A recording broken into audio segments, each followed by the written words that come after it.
ጥያቄ ሀኒ አለሽ?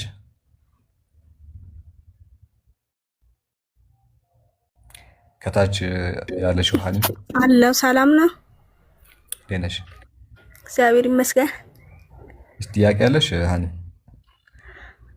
ኢሳ በቁርአን ላይ ብዙ እንትኖች አሉትና ምንድን ነው ታምራቶች ምናምን አሉት እና ምንድን ነው ነቢያቶች ከአላህ ዘንድ ሲላኩ ህዝቦቻቸው እንዲቀበሏቸው አላህ ተአምራትን ይሰጣቸዋል። ለሙሳ 9 ተአምራትን ሰጥቶታል። which means ከኢየሱስ የሚበልጠውን ማለት ነው። ለነቢያችን መሐመድ ደግሞ ወደ 1000 ተአምራቶችን ሰጥቷቸዋል። ሊዘረዝርልሽ እችላለሁ። ሳሌ አቃለው ግን ምንድነው ነው አምላክ አይደለም ማለት ተአምራቶች ምን ናቸው? ሰው ነው ወይስ? ነቢያቶች ተአምራትን ሲሰሩ አምላክ ሆኖ ሳይሆን አምላክ ያንን የሚሰሩበትን ኃይልና ስልጣን ስለሚሰጣቸው ነው። ሰው ኢየሱስ አምላክ ሳይሆን ሰው ነው። ልክ እንደ ማንኛውም ነቢያት ደግሞ ተአምር የተሰጠው መልእክተኛ የተከበረ ሰው ነበረ። ስለዚህ ነብይ ነው ማለት ነው። ነብይ ነው። ያ ቁርአን መጽሐፍ ቅዱስም ነብይ ነው የሚሉት ኢየሱስን። እሺ ኢሳ ነብይ ነኝ ያለበትን ቦታ ታሳየኛለህ? በቃል በቃል ምዕራፍ 19 ቁጥር 30 ላይ ቃል በቃል እንትን ላይ ቁርአን ላይ ምዕራፍ 19 ሱረቱ ማርያም ቁጥር 30 ላይ ቃለ ኢኒ አብዱላህ እኔ አላህ ባሪያ ነኝ፣ አታኒያል ኪታብ መጽሐፍን ሰጥቶኛል፣ ወጀዐለኒ ነብያ ነብይም ደግሞ አድርጎኛል ይላል። ቃል በቃል በራሱ አንደበት እኔ የአላህ ባሪያ ነኝ፣ ይሄው መጽሐፍን ሰጥቶኛል፣ እኔ ደግሞ ነብይም ደግሞ አድርጎኛል ብሎ በራሱ አንደበት ተናግሯል 19:30 ላይ። እሺ እና ደግሞ ሌላም ጥያቄ አለኝ። እነዚህ ዛፍ፣ ቅጠሉ፣ ወንዞች ምናምን የአላህ ፍጥረት ናቸው አይደል? በቁርአን ላይ ሁላችንም የአላህ ፍጥረት ነን። አንቺ የምታያቸው ነገራቶች በአጠቃላይ እና አላህ አካል ነው ወይስ ምንድን ነው? አካል ስትይ ምን ማትፈልገሽ ነው ሀኒ? እምል ዛፉን በእጁ ነው የሰራው ወይስ እንዴት ነው? ዛፎቹ ምናምን ፍጥረታትን አሰራው እንዴት ነው? በይሁንታ ቃል ነው የሚፈጥረው። ወይዛ ከዳ አምረን ፈኢነማ የቁሉ ለሁ ኩን ፈየኩን ይላል። አላህ አንድ ነገር ማስገኘት ሲሻ ለእርሱ የሚለው ሁን ነው። ሁን የሚለውን ቃል ያወጣል፣ የሚፈልገውን ያሻውን ነገር ፈየኩን። ስለዚህ ቃሉ ነው የሰራው ማለት ነው። ቃሉ አምላካችን ቃል ሁሉን ሰሪ ነው። ስለዚህ ቃሉ ሌላ አምላክ አላህ ሌላ አምላክ ናቸው አይደለም። ቃሉ የአላህ ነው። ቃሉ የአላህ። ስለዚህ መጽሐፍ ቅዱስ ላይም ቃል ስጋ ሆነ ይለናል። የእግዚአብሔር ለምሳሌ አንቺ የምታወጪው ቃል ከአንቺ የተለየ ነው አይደለም እኮ እሱን ነው የምልህ። ቃሉም አብም አንድ ናቸው እያልኩ ነው። አንቺና ቃልሽ ሁለት የተለያዩ አካላት ናችሁ? አንድ ናቸው ልልህ እኮ ነው የፈለኩት። ስለዚህ ሀኒ የሀኒ ቃል የሀኒ ነው እንጂ ራሱን የቻለ ሌላ አካል አይደለማ። አይደለም። ስለዚህ እኛ ሙስሊሞች የምናምነው ምንድነው? የጌታ አምላካችን ቃል ፐርሰን አይደለም። ማለትም ከአላህ ተነጥሎ እኔ ብሎ የሚናገር የራሱ አይደንቲቲ ያለው አይደለም። ቃሉ ማለት ነው። ቃሉ ከአላህ የተለየ የተነጠለ አይደለም። እኛም እንደዛ ነው የምናምነው። ገብቶሃል? አታምኑም? እንደዛ ቆይ ግልጽ ላድርግልሽ። ለምን እንደሆነ ላስረዳህ። ግልጽ ላድርግልሽ። አንድ ጊዜ ግልጽ ላድርግልሽ። ቆይ የጌታ አምላካችን ቃል የአላህ ነው። ከአላህ የተነጠለ ሌላ ምንነት የለውም። ከአላህ የተነጠለ ሌላ ማንነት የለውም። ቃሉ የአላህ ነው። እናንተ ግን እንደዚህ አታምኑም። ቃሉ ከእግዚአብሔር የተለየ ምንነት አለው ነው የምትሉት አይደለ? ወይ ደግሞ ፐርሰን አለው ነው የምትሉት?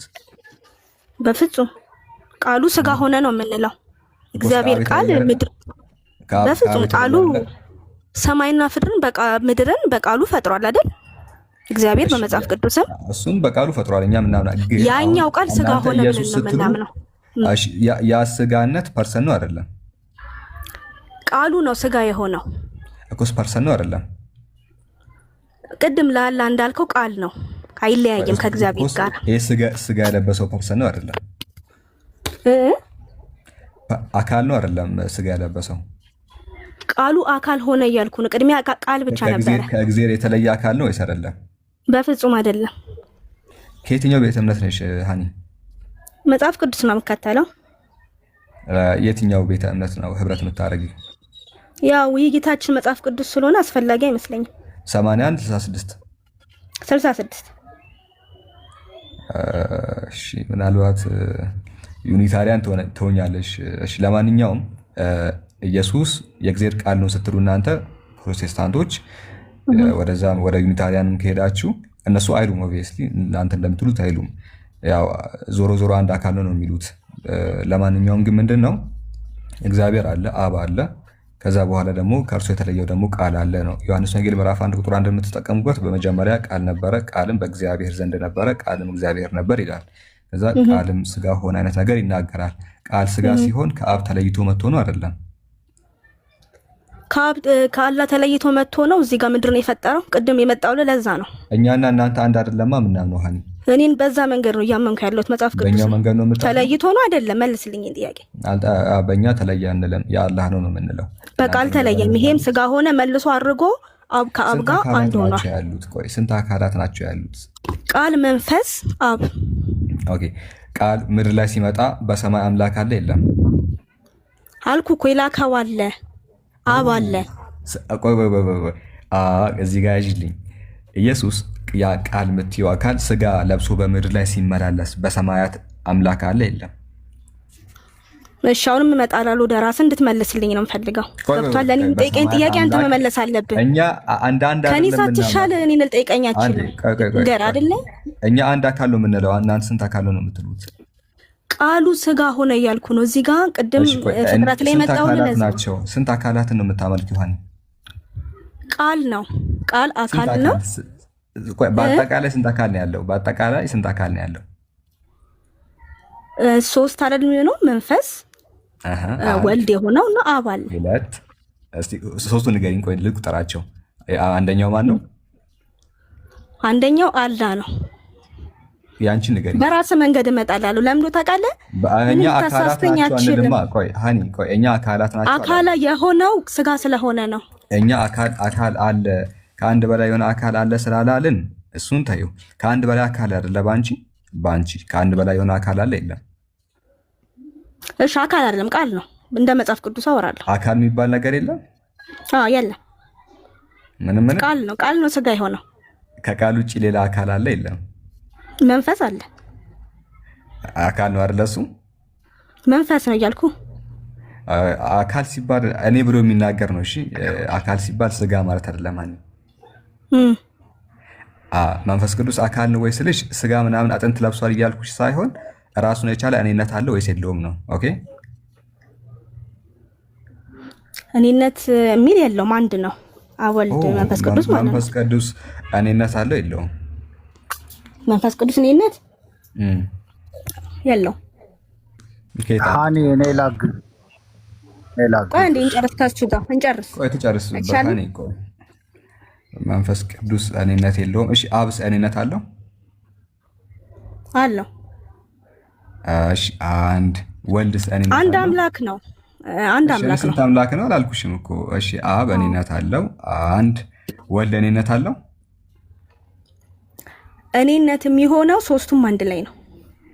አብ፣ መንፈስ፣ ስጋና መለኮት ማለት ነው። መንፈስ ቅዱስ ከዚህ ምን ይሰራል? የለውም ብለሻል እኮ እሱ ቅድም። እንዴት ይውጣስ?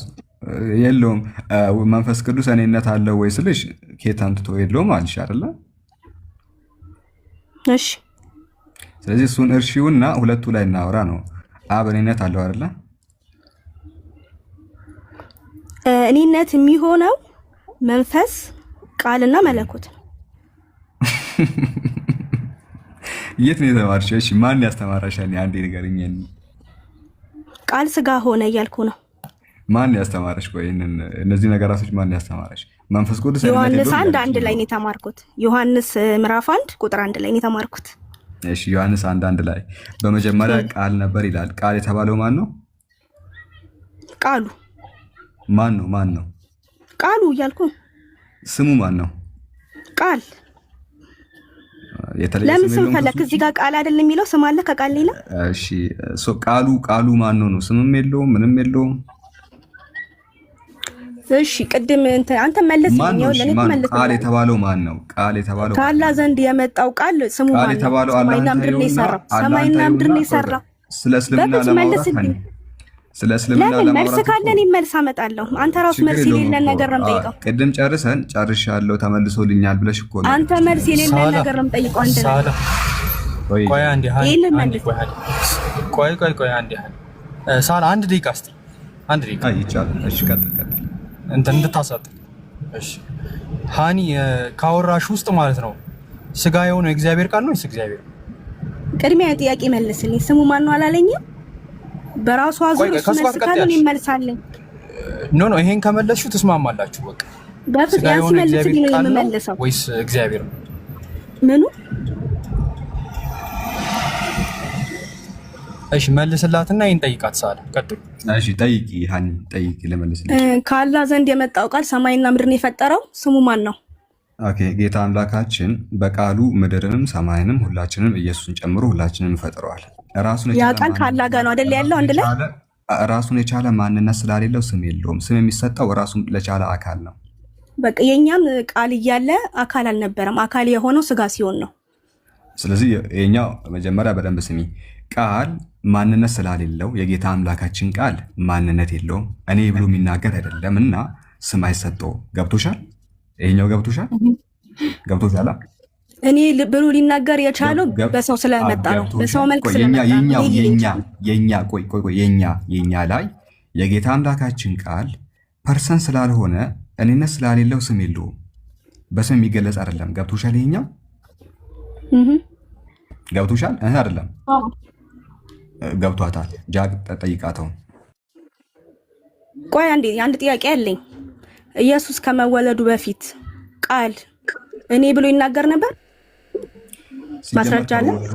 እኔ ብሎ ሊናገር አይችልም። አሁን ጥያቄው አይችልም አይደል? ይኸው መለስኩልህ። እኔ ሊል የቻለው ስጋ ስለሆነ ነው። ይኸውልህ መልሱ እየነገርኩ ነው። እኔ የሚል ማንነት የለውም አልከኝ አይደል? ቅድም ጥያቄ ላይ እኔ የሚል አካል የለውም አልከኝ። እሺ እኔ ብሎ የተናገረው መቼ ነው ሃኒ? ስጋ ከሆነ በኋላ። ተባረክ። አጨብጭቡላት። ጎበዝ። እቺ አንተ እንት ሃኒ ትሻላለች ከብዙ ክርስቲያኖች። ምክንያቱም ቃሉ ስጋ ስለሆነ። ፐርፌክትሊ በቃ ይሄን ነው። ኢየሱስና እግዚአብሔር አንድ ናቸው ማለት ነው። ቃሉ ነው። ኢየሱስና እግዚአብሔር አንድ አምላክ ነው። የትኛውን እምነት ነው የምትከተሉ ነው ያልገባኝም። አንድ የትኛውን ማትወኪም አንቺ ኦርቶዶክስም ፕሮቴስታንትም አንግሊካል ምንም አይደለሽም አንቺ። አሁን በዚህ ሰዓት ያው ይመስክሩ። ለምን አናወያያቸውም? ሳላ እንጨርስ አንዴ ስለ ስራ ስለምገባ ደስ ይለኛል። እንጨርስና እና ይኸውልህ ቃሉ ማለት ነው። ቃሉ ከእግዚአብሔር ጋር አንድ አምላክ ነው። ምክንያቱም ቃሉ ነው ስጋ የሆነው። አለ ብርሃኑ ቆይ አለ ላግዛት ያልከው ልጅ ምንድነው የምታግዛት? ትቀበላለህ ሀሳቧን? ያ ምንድነው ያልተግባባችሁም ሁለታችሁ? እሷ አሁን እኔ ትቀበላለህ? የሁለታችሁንም እቀበላለሁ። ስላልተግባባችሁ ህልውና ስትላት እኔነት ህልውና ነው ማለት የእኔነት ቃል እኔ ብሎ መናገር የጀመረው መቼ ነው ብርሃኑ? ቃል እግዚአብሔር ነበረ። እኔ ብሎ መናገር የጀመረው መቼ ነው? ሰው እኔ ብሎ እንዴት መናገር ማለት አልገባኝም። እኔ ብሎ መናገር እኔነት ሊናገር የቻለው በእኔነት ሊናገር የቻለው መቼ ነው? ህልውና ነበረው። ቃል ህልውና ነበረው። በስጋም እኔ ብሎ ሊናገር ይችል ያኔ ተናጋሪ ነበረ። ፈጣሪ ነው።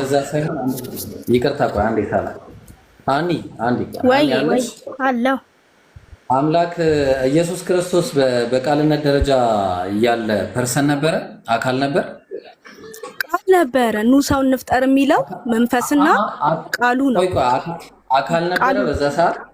ቃል ነበረ። አካል ነበረ ወይ? ቃል ነበር እንጂ አካል አልነበረም። አዎ ቃል ነበር።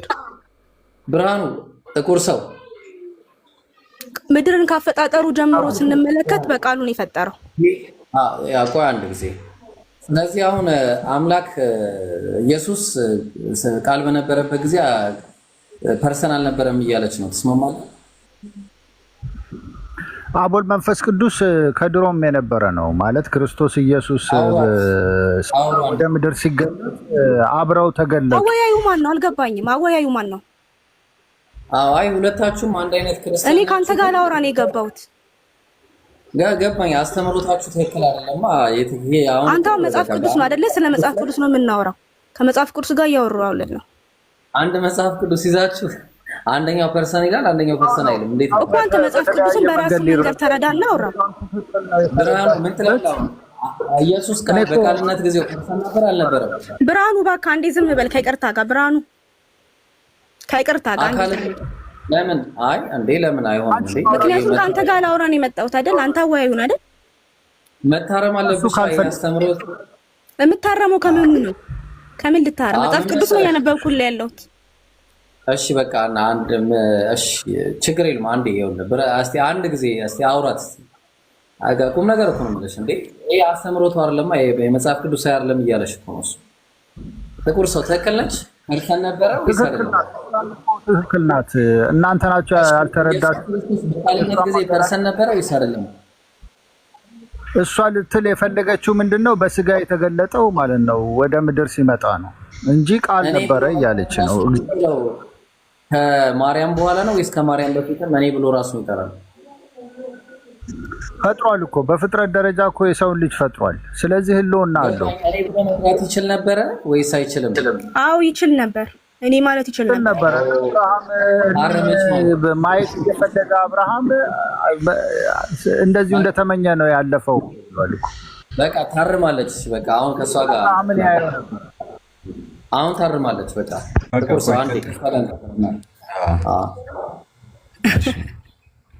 ሀኒ አንድ ጥያቄ ልጠይቅሽ እና ስጋ የሆነው እግዚአብሔር ራሱ ነው ወይስ የእግዚአብሔር ቃል ነው?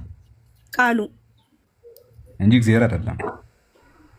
ቃሉና እግዚአብሔር አይለያዩም። ቅድም አውራና አይደል ስላለ አንስተን ቃል የሆነው የቱ ነው ታዲያ? አላህ ጋር የነበረው ቃል ምድርና ሰማይን የፈጠረው ቃል እሱ ነው ስጋ የሆነው። እግዚአብሔር አይደለም አይደለ? አይለያዩም እያልኩ ነው እኮ ቅድም መጀመሪያ ነጥብ ላይ ያነሳውልህ። በፐርሰን ሁለት ናቸው ችግሩ ሀኒ። እሺ እኔም አንድ ጥያቄ እጠይቃለሁ። በፐርሰን ሁለት ናቸው አይደለ? ቃልና እግዚአብሔር እኮ እኔም አንድ ጥያቄ እጠይቃለሁ። ኦኬ ትጠይቂያለሽ። አንድ ሳይሆን 10 ነው የምትጠይቂው። እሺ ችግር የለውም። በቃ እኮ አንዴ ልጠይቀኝ ቅድሚያ ይሄንን መልሺ። እግዚአብሔርና ቃል አንተ መልስ የሌለን ነገር ነው ለኔ መልስ ነው። አንተ መልስ ያሌለው ነገር የለም እዚህ ዓለም ላይ። አንደኛ እኮ መልስልኝ። ዓለም ትፈራለህ ከስላሴ በስተቀር እኮ መልስ ካለ ልጠይቅ። አትፍራ ሀኒ። ቆይ አንዴ ተረጋጊ። እንደ ትልቅ ሰው ነው የምናወራውና ለትልቅ ሰው ነው የምናወራው። ሶ እግዚአብሔርና ቃሉ ስንት ፐርሰንት ናቸው? አንድ አምላክ ነው። ቃሉና እግዚአብሔር አይለያየም። እግዚአብሔር ማለት ቃሉና መንፈሱ ነው። በፐርሰንት ደረጃ ስንት ናቸው? ቃልና መንፈስ እንዴ? አንተ ቃልና ራስህ ትለያያለህ እንዴ? ፐርሰንት ስንት ነው? ለአንተ ሳታስብ ነው እንዴ የምታወራው? አስበህ ነው አይደል? አንድነት ማለት ነው።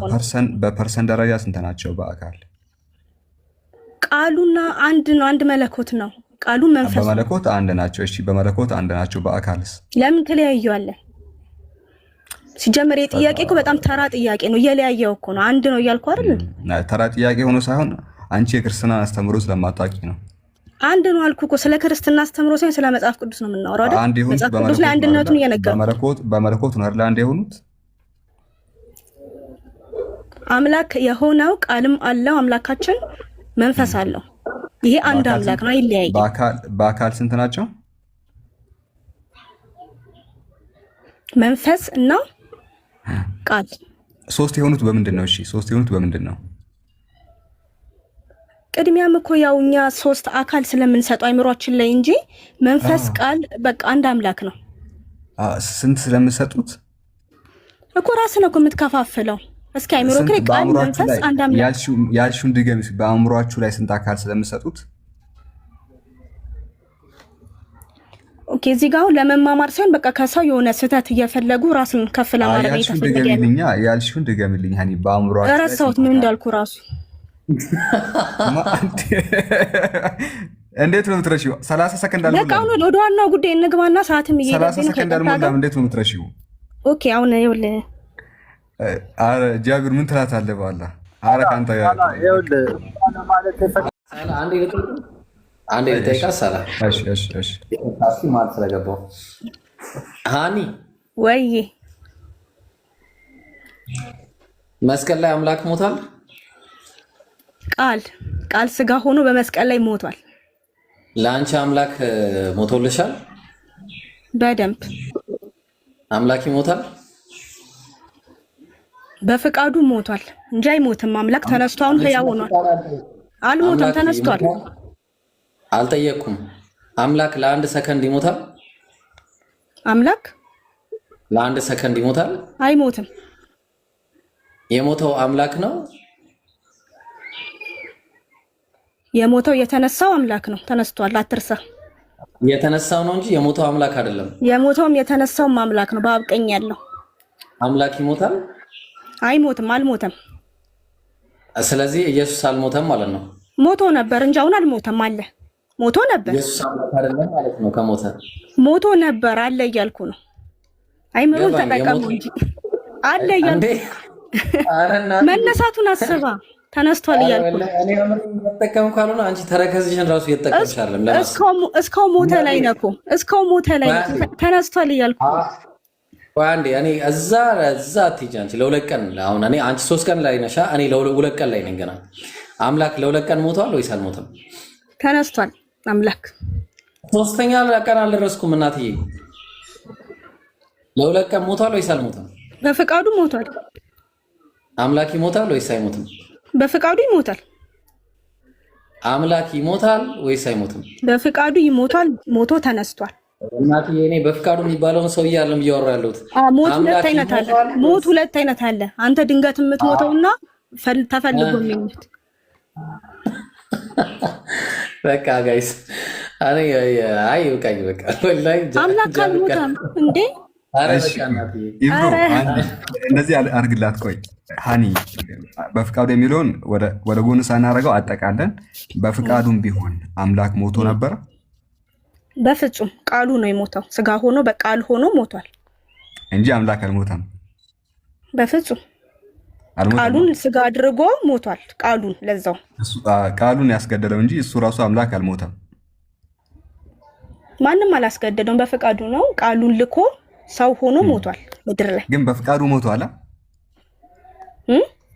ግን በፍቃዱ ሞቷል። ምንድነው? አልገባኝም ሐሳብክ። አምላክ በፍቃዱ ሞቷል። አምላክ አይደለም የሞተው፣ ቃሉን የላከውን ቃል ነው የሞተው። ቅድም አምላክ በፍቃዱ ሞቷል ብለሽ ነበረ።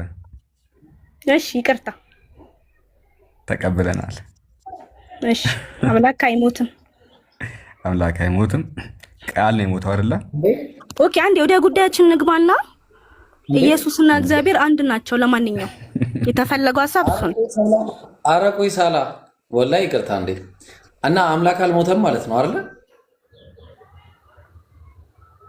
አይደል? ቃሉን ልኮ ስጋ ሆኖ ስጋ ሞቷል። አልጠየቁም። አምላክ አልሞተማ? ሞቷል። እንዴ ይቅርታ ኮኒ ለምንድን ነው ይቅርታ ልልሽ? መልስ ፈለጋችሁ ወይስ ሰውን እያዋከባችሁ? አይ ሳይሆን ይቅርታ የጠየቅሽ ለምንድን ነው? ሃኒ ተረኛ ትገባለሽ። ቆይ በመጀመሪያ ከአንድ ሰው ጋር ላውራ። እኔን ይቅርታ የጠየቅሽኝ ለምንድን ነው? ቅድም በመጀመሪያ ከአንድ ሰው ጋር ላውራ። እሺ ከኔ ጋር አውሪ። እሺ እኔ አንድ ሰው ነኝ። ይቅርታ የጠየቅሽኝ ለምንድን ነው? ይቅርታ የጠየኩ ሰዓትን ስለበላውብ። አይ አምላክ ሞቷል ስላልኩኝ ይቅርታ አላልሽም? አሁን ሐሳቡ ምንድን ነው የተፈለገው? አምላክ ሞቷል ስላልኩኝ ይቅርታ አለችኝ። አንተ ጋር ደግሞ አምላክ ሞቷል ትላለች። መጽሐፍ ቅዱስ ጸሐፊያን እንደዚህ አልተጋጩም። እሺ በቃ እስቲ ከጁሲ ጋር ደግሞ ነው። በቃ እሺ ትንሽ ታዳምጥ ነው።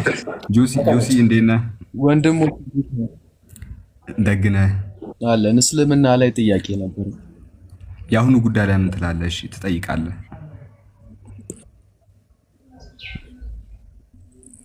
አይኔ እስልምና ላይ ነው ጥያቄ ነበር።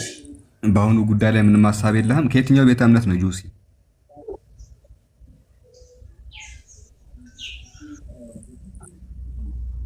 አይኔ ምንም የምለው ነገር የለም እዚህ ላይ ጥያቄ ነው ነበር። ክርስቲያን ነው?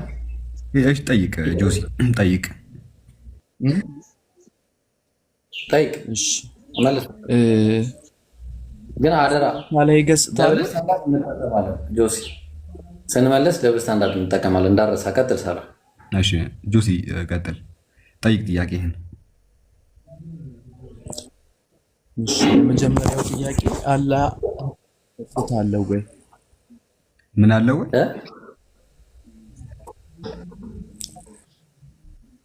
አካላዊ ገጽታ አለው ወይ? አካል ስትል ፐርሰን እያልክ ነው? ፐርሰን ስለ ስጋ አለው ወይ ነው?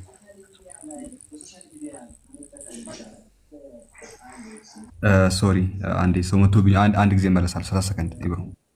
እሺ አምላካችን አላህ ሰውን አይመስልም፣ ብልትም የለውም፣ ስጋም የለውም፣ እጅም እንደምታስበው አይነት ስጋ የለውም። ይቅርታ የኛ አምላክ እንደዛ አይደለም።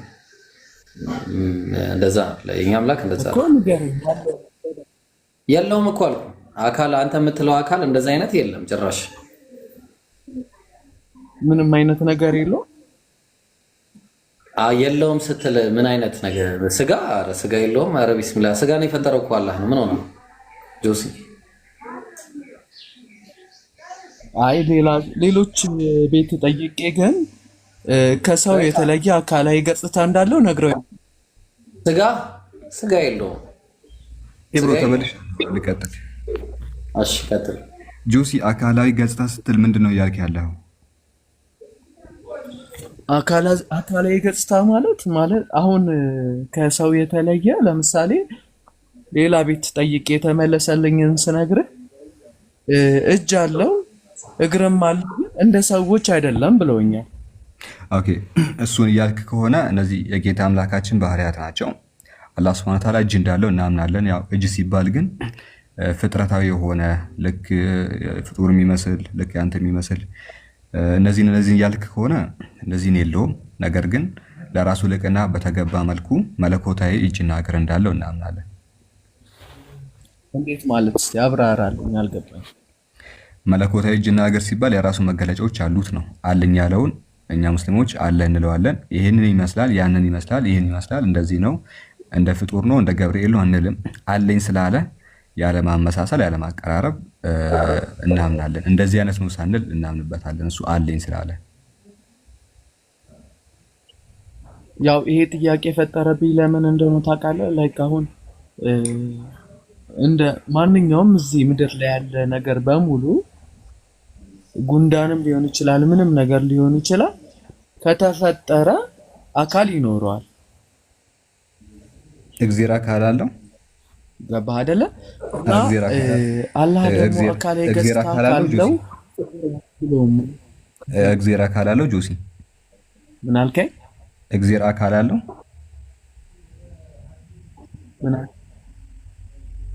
እግዚአብሔር አካል አለው። ስለዚህ አይደል የጠየቁት፣ ሌላ ቦታ ምን አስኬደ? እግዚአብሔር አካል አለው። ያንተ ጥያቄ ልክ እንዳለው እንድትረዳ እግዚአብሔር አካል አለው። አይ ለምን ከኔ እምነት ጋር ምናምን ሚዲያ። ስለዚህ ያንተ መደምደሚያ ልክ አይደለም። እሱን ከተረዳ ቀጥለው። መደምደሚያ የተፈጠረ ነው ላልከው መደምደሚያ ልክ አይደለም። ቀጥል። ስለዚህ አሁን እኮ እምነት እንዳለው ሰው ሳይሆን ላይክ አሁን ለምሳሌ እኔ እምነት እንደሌለው ሰው ይሄኝና እምነት እንዳለው ሰው ጠይቅ። መደምደሚያ ልክ አይደለም። እሺ መደምደሚያ ልክ አይደለም። አሁን ኤቲስት ሆነ አይደለም?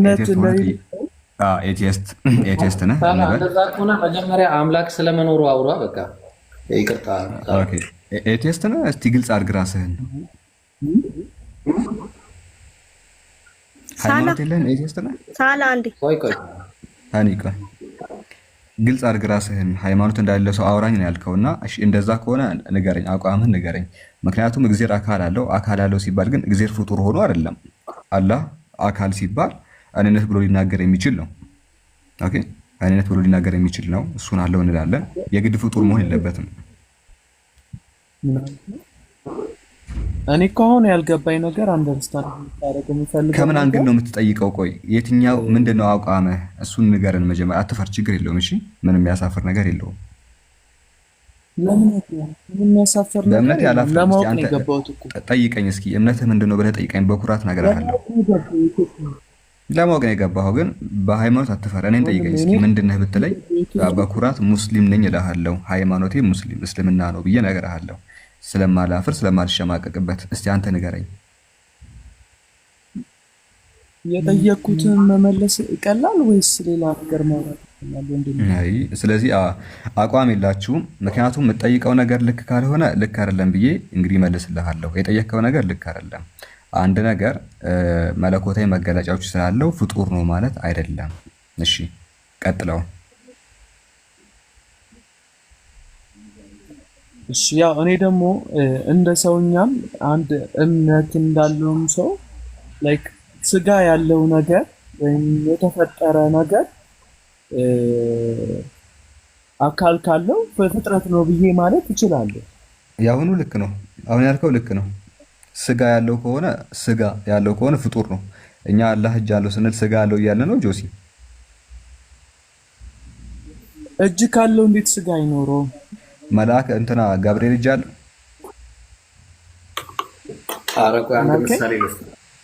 ቆይ እንትና ማነው ገብርኤል እጅ አለው?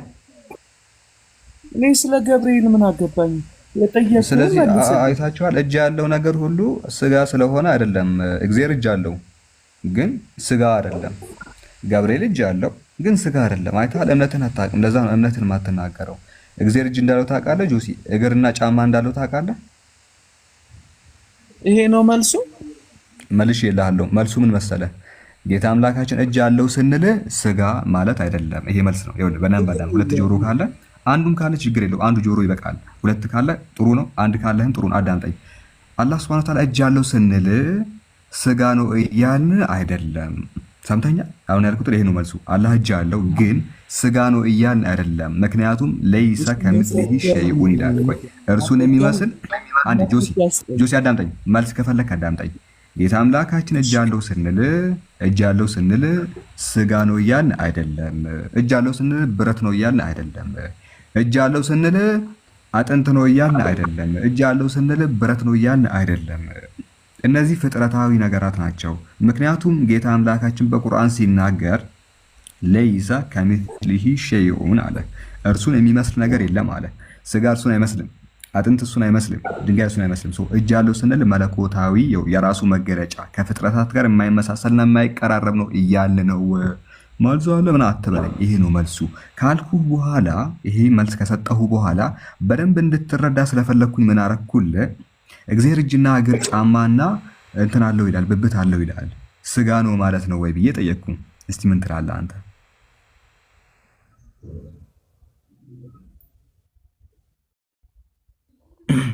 ምን ትላለህ?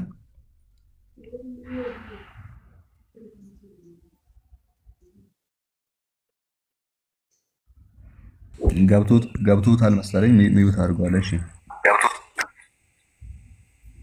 አይ እኔ እሱ ነው ሚዩት ያደረገኝ። በቃ እሺ ቀጥላ። ማንም ሚዩት አያደርግህም አንተ። ችግር የለውም። አንደርስታንድ ባላረገውም ዝምዬ እንደፈለግከው አክሴፕት ላድርግህ። ሌላው ጥያቄ አረቆ አንዴ ጆሲ አረቆይ ጆሲ አንዴ ይሄ ምንድን ነው እስቲ ጠይቀው። ሳላ ይሄ ምን ይባላል ስሙ? የወንበሩ ምንድን ነው የሚባለው? ይሄ ጆሲ ምን አልከኝ? የወንበሩ ምኑ ነው? ይሄ አሁን ወንበር አለ ከፊት ለፊት ጠረጴዛ አለ። ጠረጴዛው ምንድን ነው? ይሄ እግር ስጋ ነው። ቆይ አንዴ ይቅርታ። ኦኬ እሺ ይቀጥላል። ምን አገና ስጋ ነው እግር አልከኝ። ስጋ ነው ምን እግር አልከኝ። ስጋ ነው ወይ? ቆይ የወንበሩ እግር ነው እግር አልከኝ። እሺ ስጋ ነው ወይ አልኩ። መልስልኝ። ስጋ ነው ወይ? ስለ ጠረጴዛ አይደል እንዴ የምታወራው? ስለ ጠረጴዛ ነው። እግር አልከኝ። ታዲያ እግር ስትል ስጋ ነው ያልከኝ ያለው? ስለ ከእግር ቆይ ሎጂክ ላይ ነው የምናወራው። የጠረጴዛው እግር ነው አልከኝ። ስጋ ነው ይሄ አሁን የሚታየው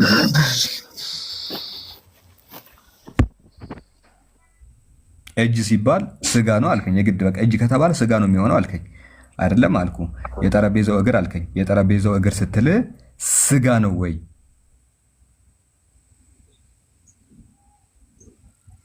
ጆሲ ለምን ቶሎ ቶሎ አታወራ? ጠረጴዛና እግር ምን ተገናኝቶ አይደለም። ጠረጴዛ የጠረጴዛውን ነው። ቅድም ምን አልክ መሰለህ? አላህ እጅ አለው ስለ ቆይ እንዴት እንደሚገናኝ ልንገርህ። አላህ እጅ አለው ስንል የግድ ስጋ ነው አልከኝ። በቃ የግድ ስጋ ነው አልከኝ። አይ እጅ ሲባል የግድ ስጋ መሆን የለበትም አልኩ። በደንብ ስማ፣ ይኸውልህ በደንብ ስማ። አላህ እጅ አለው አልኩ። ስጋ ነው የሚሆነው? መስማዬ ጥጥ ነው አልከኝ አይደለ? ስጋ ነው የሚሆነው አልከኝ። አይ እጅ ሲባል የግድ ስጋ መሆን የለበትም ብዬ ወንበር ከፈትኩልህ።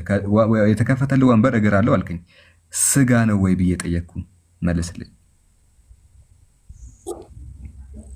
እሺ ልመልስልህ አሁን። እሺ አሁን ያሳየኸኝ አካል ነው ስጋ ነው? አካል ነው ስጋ ነው ወይ? ስጋ ነው ወይ? አካል እኮ አዎ ስጋ ነው አካል ነው። እግዚኦ ማረና ክርስቶስ እግዚኦ ማረና። ቁጭ ቆይ አንተ ይሄ ስጋ አይደለም ምን እንጨት እኮ ነው አት ይሄ ስጋ አይታችኋል? ምን ያህል አንደኛ አካል አይባልም ስጋ ነው እንዴት ትላለህ ይሄንን? እሺ እኔ እዚህ ጋር አንድ ጥያቄ ልጠይቅህ። አንተ ይሄ ከፊት ለፊት ያለው ስጋ ነው? እስቲ አንተ ቤት ውስጥ ያለውን እንጨት ወንበርና ጠረጴዛ ካሉ አግኝቶላቸው አገኘው ብለህ እንዳትበለው። አንተ ቤት ውስጥ ያለውን ቲቪ ስታንድ፣ ቤት ውስጥ ያለውን ጠረጴዛና መቀመጫ ምናምን አገኘው ብለህ እንዳቦጭቃቸው። ስጋ አይደለም ባይዘው ይሄ እንጨት ነው። እሺ ግን እንደው ዝም ብሎ እግር ሊባል ይችላል። አይታችኋል ምን ያህል ከጥያቄ ለመሸሽ ስጋ እንዳረገው ወንበሩን። ወላሂ ትልቅ ሰው ነው ይሄ ፕሮፋይሉ ያለው እሱ ከሆነ 30 ምናምን ዓመቱ ይሆናል። ግን እንደዚህ ነው የሚያስበው። አረ ፈጣሪ ኢብሮ ምን ትላለህ? እስኪ ይሄንን አእምሮን መሸወድ መሸጥ ምን ትላለህ? እዚህ ጋር ልጠይቅህ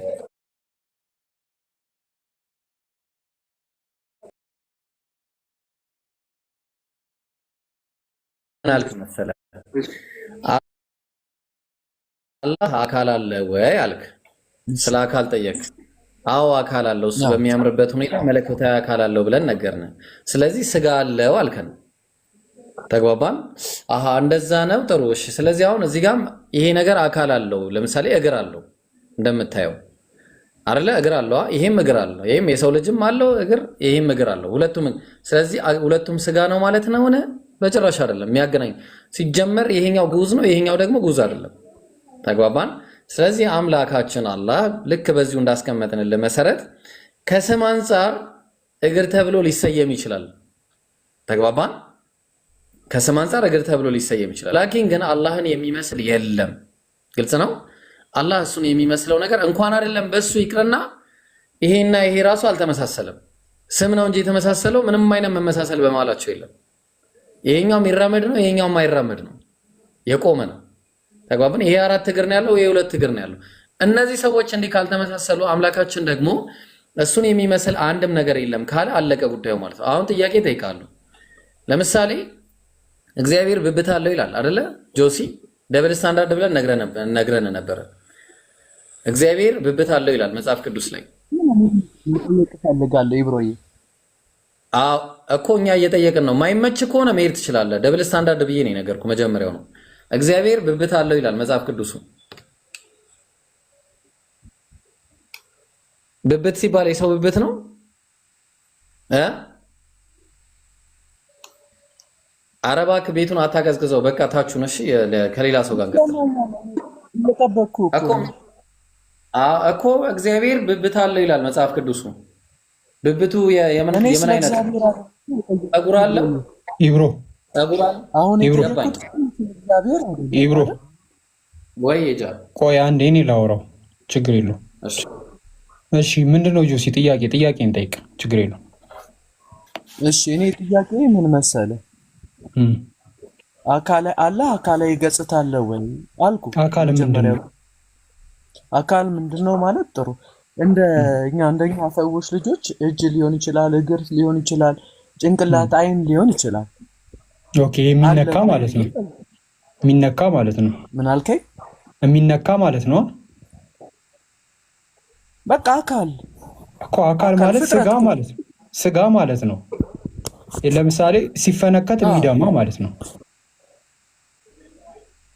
ምን አልከኝ? ሲፈነከት የሚደማ አካል ማለት ነው። በቃ ፍጥረት ዓለም ላይ ያለው ሁሉ ነገር ፍጥረት። ኦኬ ነፋስ አካል አለው? ምን አልከኝ? ነፋስ አካል አለው ወይ? ጆሲ አሁን በጣም ትሪት እያደረግን ነው። ቢያንስ በስነ ስርዓት ለማውራት ድምፅን አስተካክል፣ ተስተካክለ ቶሎ አውራ። ነፋስ አካል አለው? ያለበት ፖዚሽን ይሆናል እኮ ተስተካከለ። ታዲያ ምን ፖዚሽኑም ከኛ ነው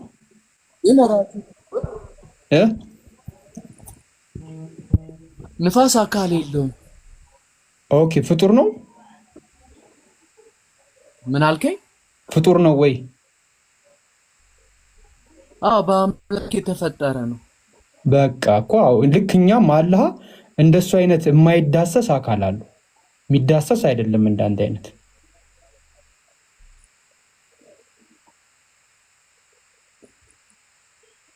ኦኬ ስለዚህ የሚዳሰስ አካል አለው ግን የሚዳሰስ አይደለም ነው መልሱ? የሚዳሰስ አካል የለውም። የሌለውን ነው የነገርኩህ። ማስረጃው ምንድነው? እሱ ማንንም አይመስልም፣ እኔ ማንንም አልመስልም ማለት።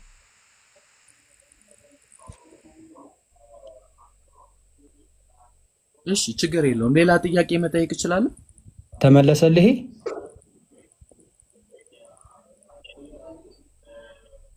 ጃ ግን ጥያቄ ሲጠይቅ ጥያቄ ዝም ብለን አናልፍም። ጠይቀው ድጋሚ ጠይቁ ይውረድ። ለመጠየቅም እያንዛዛ እኮ ነው። ከሌላ ሰው ጋር እንቀጥላለን። ችግር ሌላ በቃ ድረስ አንችልም። ሌላ ሰው ጋር ቀጥል። አንድ ሙስሊም አንድ ይጨምርና ችግር የለውም ይበቃል። ሌላ ሰው እንድልሰባ ችግር የለም። ጠይቅ ይብሮ ጠይቅ። ሌላ ጥያቄ ግን ያው እንደ አሮጌ መኪና አትማዘዝ። ላስወጣህ ነው። ፈጠን ፈጠን በል። ነቃ ደንገጥ በል ሀቢቢ። እሺ ይቅርታ። ቶሎ ቶሎ አውራ። እሺ ምንድን ነው ጥያቄ? አንድ ሙስሊም ለመባል ምን ያስፈልገዋል? 4 የቀበሌ ጉርድ ፎቶ፣ ፓስፖርት የታደሰ፣ ጀለቢያ፣ ቆብ እና በአላህና በመልእክተኛው በመላእክቶች ከዚህ በፊት በወረዱ መጽሐፎች ማመን።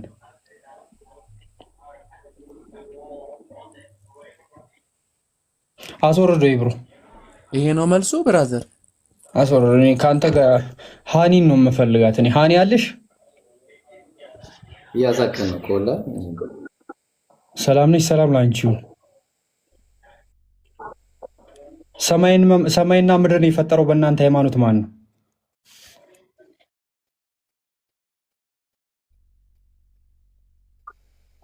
አንተ እኛ አንችልህም።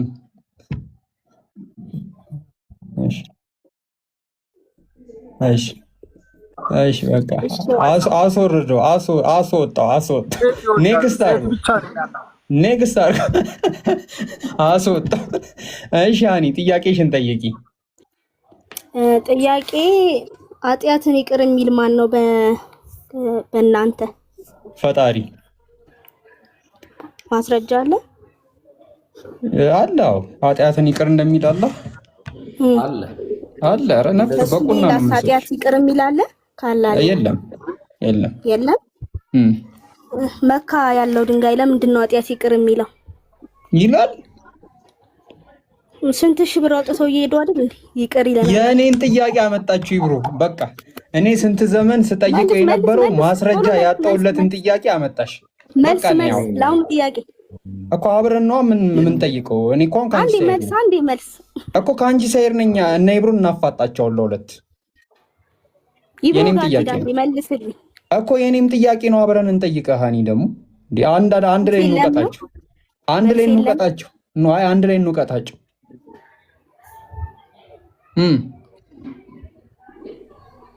ይቅር መልስ የለም። ጥያቄ ጠይቄ ነበር እኮ አንድ ላይ እንጠይቃቸው። ይሄም የኔ ጥያቄ ነው አልኩሽ። እንስማማና አንድ ላይ እንጠይቃቸው። ጠይቃለህ። ተራን ጠብቀህ ደግሞ ጠይቃለህ። እንዲህ አይደል ጥያቄ?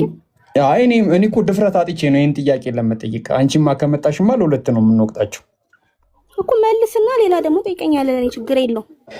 እሺ በይ በቃ እንትን እንድትጠይቂ ላመቻችልሽ። ድንጋዩ ኃጢአት ይቅር ይላል የሚል ማስረጃ ስጭ።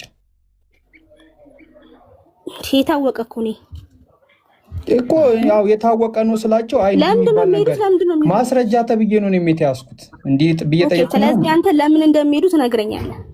ለምን እንደሚሄዱ እነግርሻለሁ። እሺ ኦኬ በቃ ግን ያ የቀደሙ ጥያቄ ቀረ።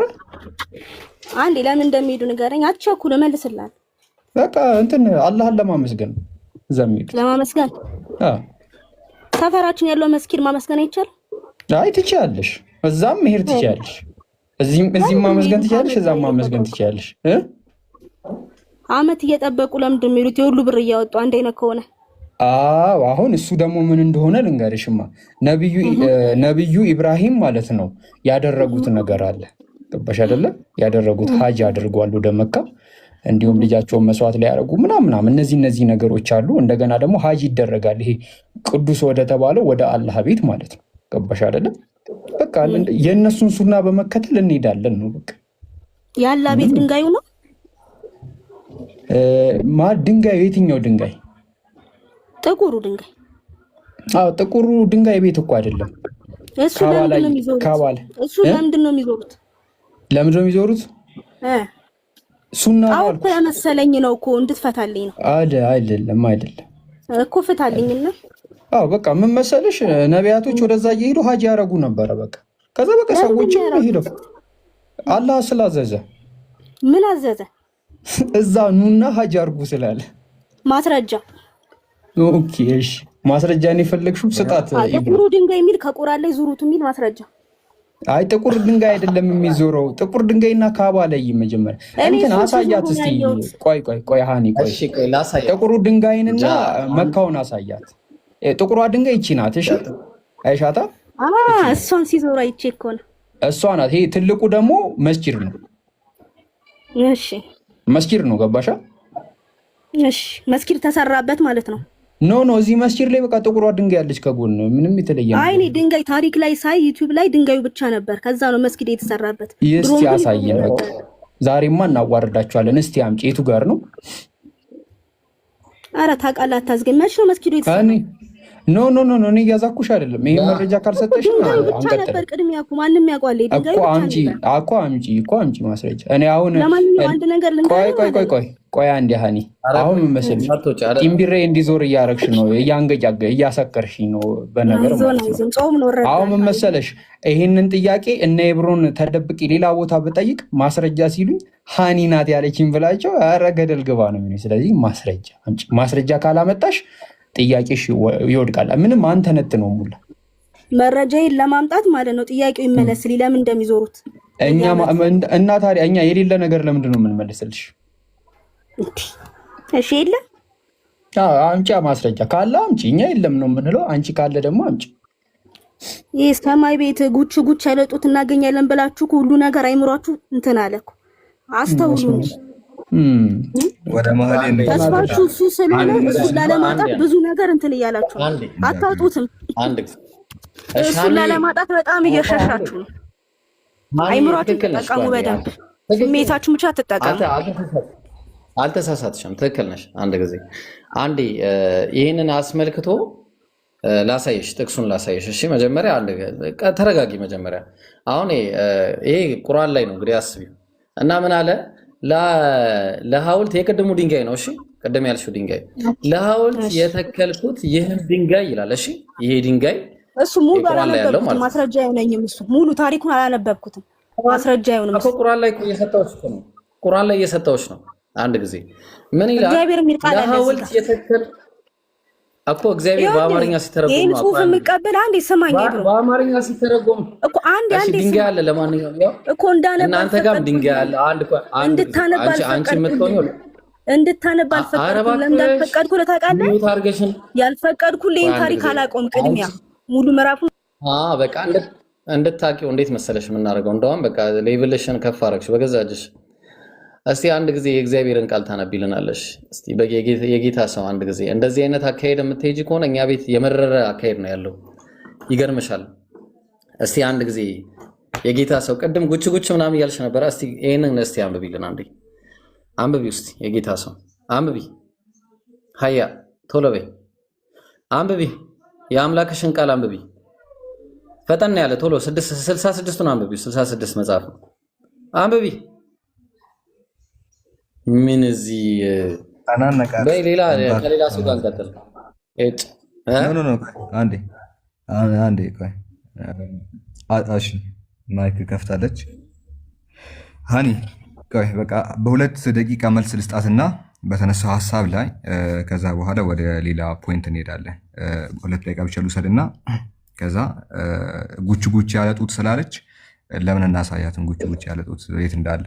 እሺ በመካ ያለው ጥቁር ድንጋይ ኃጢአትን ያስተሰርያል ወይ ከተባለ አጭር ምላሽ አያስተሰርይም የሚል ነው።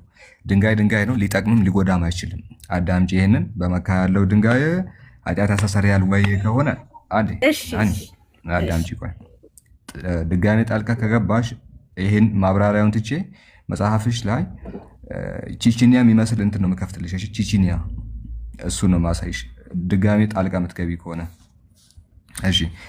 ኃጢአትን የሚመራው ማን ነው ከተባለ ቁርአን ሱረቱል ኢምራን ምዕራፍ 3 ቁጥር 135 ላይ ወመን የግፊሩ ዙኑበ ኢለላህ ይላል። ከአላህ በስተቀር ወንጀሎችን የሚምር አንድም የለም ይላል። ከአላህ በስተቀር ኃጢአትን የሚምር ማንም የለም ይላል። ጥቁሩ ድንጋይ ኃጢአትን አይምርም። ገብርኤል ምንድነው ኃጢአትን አይምርም። ነቢያችን ሙሐመድ ኃጢአትን አይምርም። መላእክት ኃጢአትን አይምሩም። ኃጢአትን የሚምረው ስልጣንም መብትም ያለው ጌታ አምላካችን ብቻ ነው። ሱረቱ አሊ ኢምራን ምዕራፍ 3 ቁጥር 135 ላይ ታዲያስ ሙስሊሞች ለምንድነው ወደ ካዕባ የሚሄዱት? ለምንድነው ሀጅ የሚያደርጉት ከተባለ ወአዚን ፊናሲ ቢልሐጅ ስለተባለ አው ከማቃል በሰዎች መካከል በሀጅ ትእዛዝ ጥራ ተብለናል። ማን? አብርሃም በነበረበት ጊዜ ሰዎችን ወደዛ ስፍራ ይጠራ ነበረ። ወደዛ ስፍራ ሰዎች የሚሄዱበት ምክንያት ምንድነው? አምልኮ ለመፈጸም ነው፣ ለመስገድ ነው፣ አምላካቸውን ለማመስገን ነው። እዚህ ማመስገናቸው ይቻላል። ነገር ግን ቅዱስ ስፍራ ስለሆነ በሙስሊሞች የሚወደድ ቦታ ስለሆነ እንግዲህ ይጎበኛል። ውድ የሆኑ ቦታዎች ይጎበኛሉ። ሰው እኮ ሌላ ሀገርም እየሄደ በጣም ውድ ለምሳሌ አውስትራሊያ እየሄደ አረንጓዴ ነገራቶች ሊጎበኝ ይችላል። ወደ አፍሪካ እየሄደ ሊጎበኝ ይችላል። እኛ ታዲያ የምንወደውን ቦታ በአብርሃም የተገነባውን ነቢያት የሚያውቁትን ስፍራ እንጎበኛለን። ምንጎበኛው ግን አምላካችን ስላዘዘን ነው። የአምላካችን ትእዛዝ ተቀብለን ነው። አምላክ ኑና ጎብኙ ስላለ አቤት ብለን ለበይክ አላሁማ ለበይክ እንላለን። እዛ ቦታ ስንሄድ ጌታ ሆይ በጠራህን መሰረት ይሄው ቤት ተገኝተናል እንላለን። ስለዚህ የእሱን ትእዛዝ እየፈጸምን ነው፣ እሱን እያመለክን ነው። ማንን? ጌታ አምላካችን። ድንጋይ ይመለካል? አይመለክም። ነገር ግን የተቀደሰ ነው እንላለን። ከሰማይ ስለወረደ ነው። አልሐጀሩል አስወድ ሚነል ጀና ይላል። ከፊት ለፊት የተከፈተልሽ ቦታ ላይ አልሐጀሩል አስወድ ጥቁሩ ድንጋይ ሚነል ጀና ከጀነት የወረደ ነው ይላል። ስለዚህ ከጀነት የወረደ ስለሆነ የተከበረም ስለሆነ ይህንን እንጎበኛለን። ከጀነት የወረደ ነገር እንዴ ከአሜሪካ የመጣ ነገር እየጎበኛል።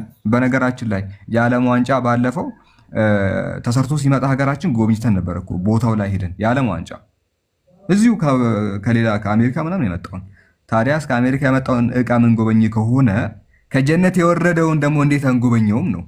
ከአፍሪካ የመጣ ማዕድናትን እንጎበኛለን ብራችንን ከፍለን። አንድነት ፓርክ ሄደን 300 ብር ከፍለን እንጎበኛለን። አንድነት ፓርክ አዲስ አበባ ውስጥ ያለውን እንጎበኛለን። እሱ ራሱ ከጀነት የመጣውን ውድ እቃ ታዲያ እንዴት አንጎበኝም? ስለዚህ በጉብኝት ደረጃ ሀጅ ሲባል በራሱ ምንድን ነው? ጉብኝት ነው አይደለ? ስለዚህ እንጎበኛለን ነው። ስለምንወደው ስለምናከብረው እንጎበኘዋለን። ኃጢአትን ስለሚመር አይደለም። ኃጢአትን ለመማር አቅምም ብቃትም የለውም። ዑመር ረዲየላሁ ዐንሁ ሲናገር አንተ ጥቁር ድንጋይ አለው ልትጎዳም ልትጠቅምም አይችልም አለው። ይኸው ላ ተዱሩ ወላ ተንፈዕ አለ ዑመር ሲናገር፣ አትጠቅምም አትጎዳም አለ። ጥቁሩ ድንጋይ በራሱ ምንም ሊያደርግልሽ አይችልም። ጥቁሩ ድንጋይ ብትስሚው፣ ብትዞሪው፣ ምንም ብታረጊው፣ ብታሺው ምንም ሊያደርግልሽ አይችልም። ነገር ግን እርሱን አላህን ሰምተሽ እዛ ቦታ በመሄድሽ ብቻ አላህ ይጠቅምሻል፣ አላህ ይጎዳሻል። ትእዛዙን ከሰማሽ አላህ ይጠቅምሻል፣ እምቢ ካልሽ ደግሞ ሊጎዳሽ ይችላል። ስለዚህ እሱ ጥቁሩ ድንጋይ ግን ከራሱ ምንም ሊያደርግልሽ አይችልም። ድንጋይ ነው፣ ነገር ግን የተከበረ ነው። ያው ማዕድናት ሁሉ እኩል ሊሆኑ አይችሉም እና ከጀነት የወረደ ነገር ውድ ስለሆነ ከዚህ አንጻር እናምናለን። ለምን ጉቺ ያለ ጡት ላይ እናወራን? ጉቺ ያለ ነገር ስላነሳሽ እሱን ክፈትላት። ይሄ ይበቃል። ይብሩ እሱ ይከፈት። ትክክል ነህ። እሱ ይከፈት። የትኛው ጉቺ ይሻላል? አልመለሰልኝም። ወደሱ ከሜዳችን በፊት ማለት ነው። እሱን አልመለሰልኝም። ስለ ድንጋዩ አልጨረስም። በቃ ጥሩ፣ በቃ አልተመለሰም። ትክክል ነሽ። በቃ ሳላህ የአህያው ይሻላል ወይስ የትኛው ይሻላል?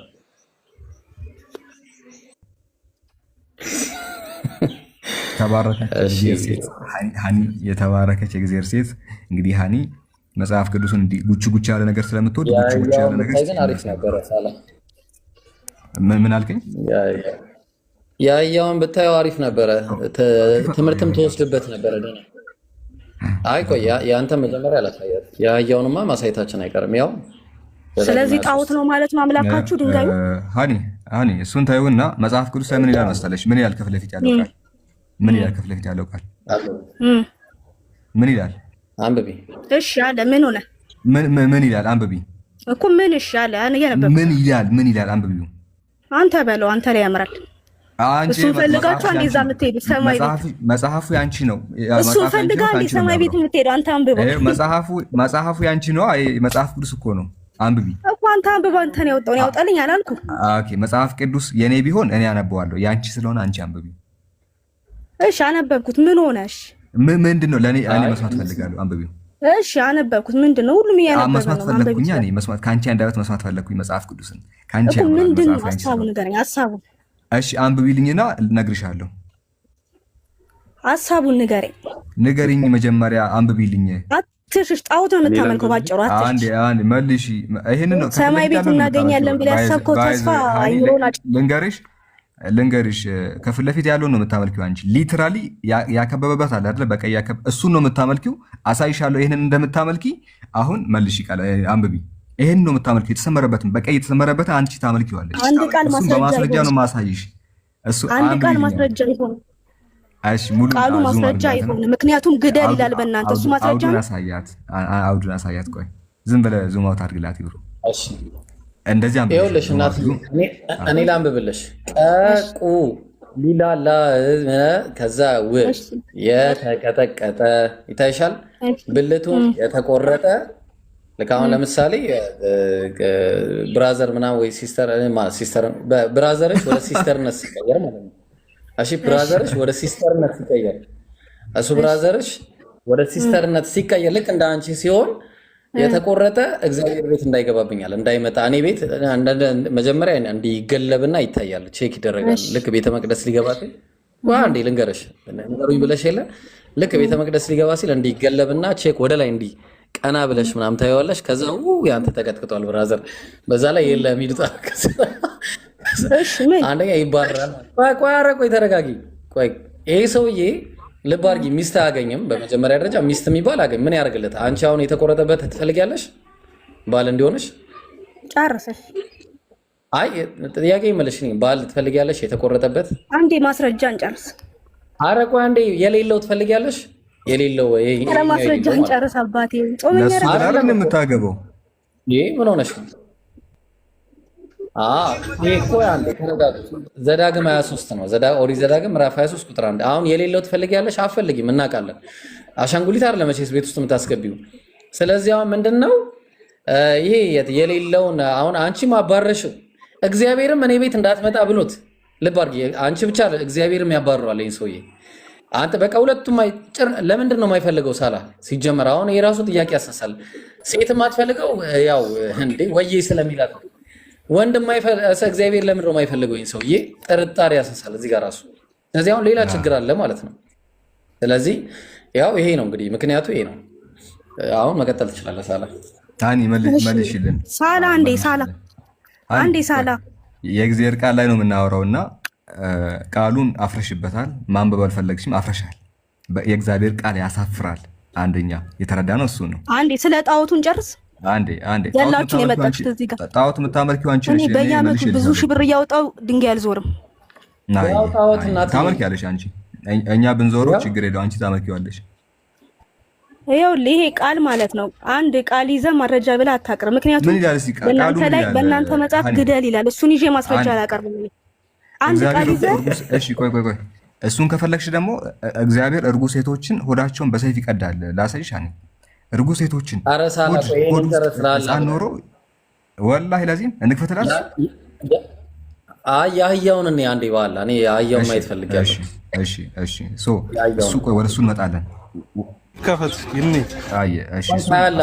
ትንቢተ ሆሴዕ 13 ነው። ቆይ የአህያን እንመልከት። ሀኒ አንቺ ስለ ድንጋይ ነው አይደል የምታወሪው? እኛ ስለማናመልከው ድንጋይ ስለተከበረው ድንጋይ እኛ አናመልከውም። የምናመልከው አላህን ብቻ ነው።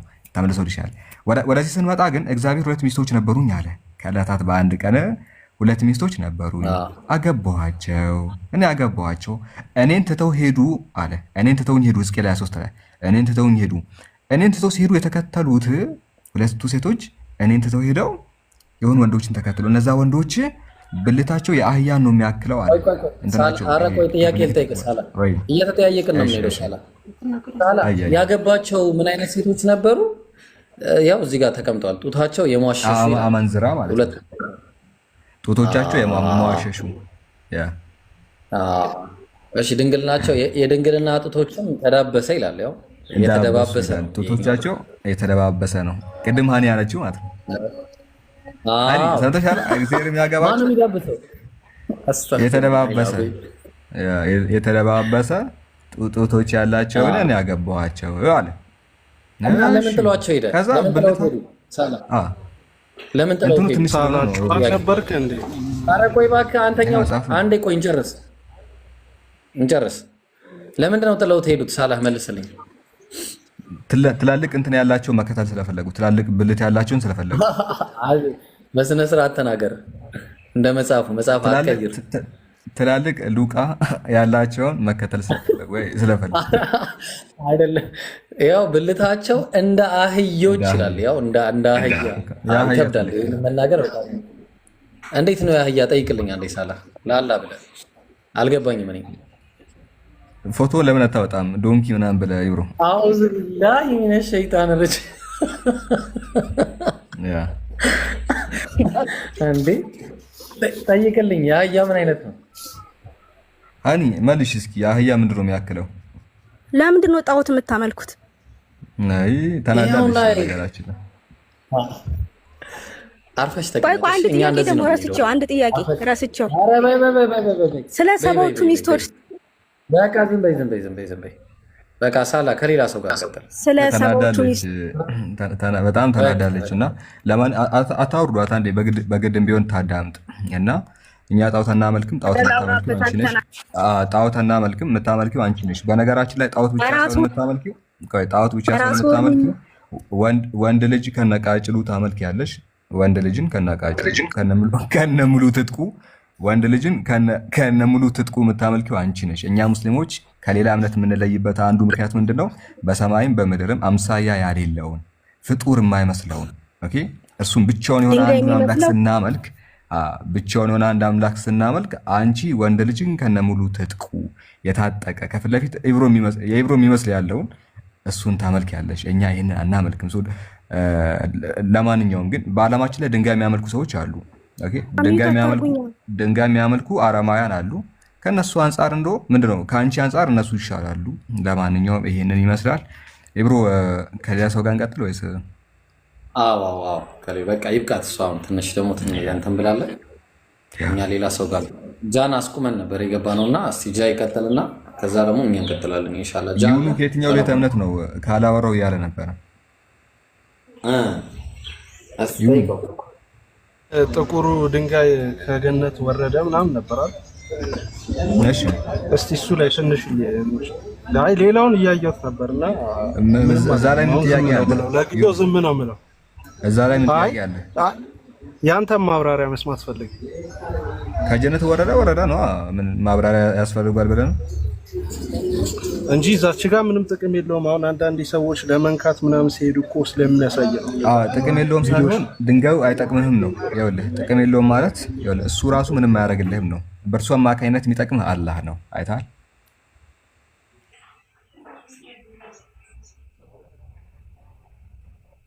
ብሎ ነው ማለት ነው። ዝም ብሎ አይደለም፣ ህግና ስርዓት ነው። ድንጋዩ በራሱ ምንም አያደርግልህም። በእርሱ አማካኝነት ግን የሚጠቅምህና የሚጎዳህ አላህ ነው እያልኩ ነው። አይ በቃሽ፣ ተመልሶልኝ። ጥሩ። ከየትኛው ቤተ እምነት ነው?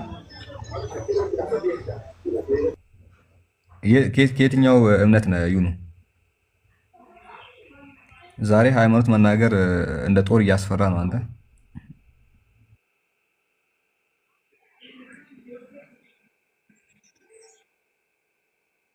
ማን ነው?